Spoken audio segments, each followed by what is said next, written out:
कर्म की अदालत में दलीलें नहीं, सिर्फ हिसाब चलता है। आज जितना जहर बांटोगे, कल उतना ही खुद पीना पड़ेगा। यहां सबकी बारी आती है। जीवन का सबसे अटल और निष्पक्ष नियम कर्म का नियम है। संसार की अदालतों में कभी कभी धन, शक्ति, चतुराई या झूठ के सहारे कोई व्यक्ति बच सकता है, लेकिन कर्म की अदालत में ऐसा कभी नहीं होता। वहां न कोई वकील होता है, न कोई दलील, न कोई पक्षपात। वहां केवल हमारे कर्मों का सटीक हिसाब होता है। जो जैसा बोता है, वैसा ही फल उसे अवश्य मिलता है। यदि कोई व्यक्ति अपने शब्दों से दूसरों को अपमानित करता है, छल कपट करता है, किसी का विश्वास तोड़ता है या दूसरों के लिए कठिनाइयां पैदा करता है, तो वह यह न सोचे कि उसके कर्मों का परिणाम कभी सामने नहीं आएगा। समय भले ही लगे, लेकिन कर्म का न्याय निश्चित है।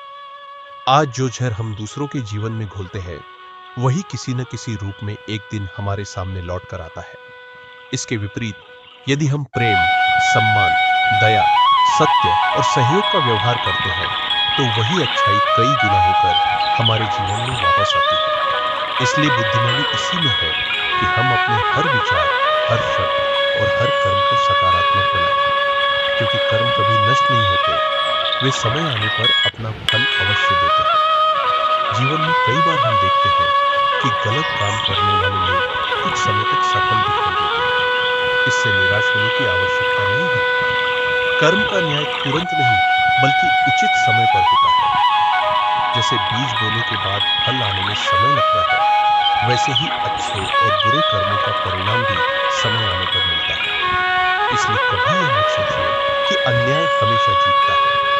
अंततः जीत सत्य और अच्छे कर्मों की ही होती है। दूसरों के लिए गड्ढा खोदने वाला व्यक्ति स्वयं भी एक दिन उसी गड्ढे में गिरता है। इसलिए किसी के प्रति द्वेष, ईर्ष्या या बदले की भावना रखने के बजाय अपने चरित्र और कर्मों को श्रेष्ठ बनाने पर ध्यान देना चाहिए। यही जीवन की सबसे बड़ी सफलता है।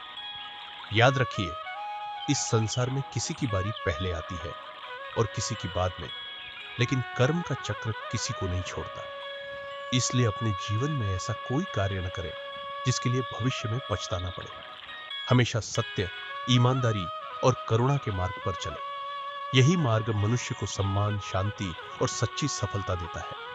अंततः यही सत्य है कि कर्म की अदालत में दलीलें नहीं चलती, केवल हिसाब चलता है। इसलिए आज ऐसा जीवन जिए कि जब आपके कर्मों का लेखा जोखा हो, तो आपको भय नहीं, बल्कि संतोष का अनुभव हो। अच्छे कर्म ही मनुष्य की सबसे बड़ी पहचान और सबसे बड़ी पूंजी है।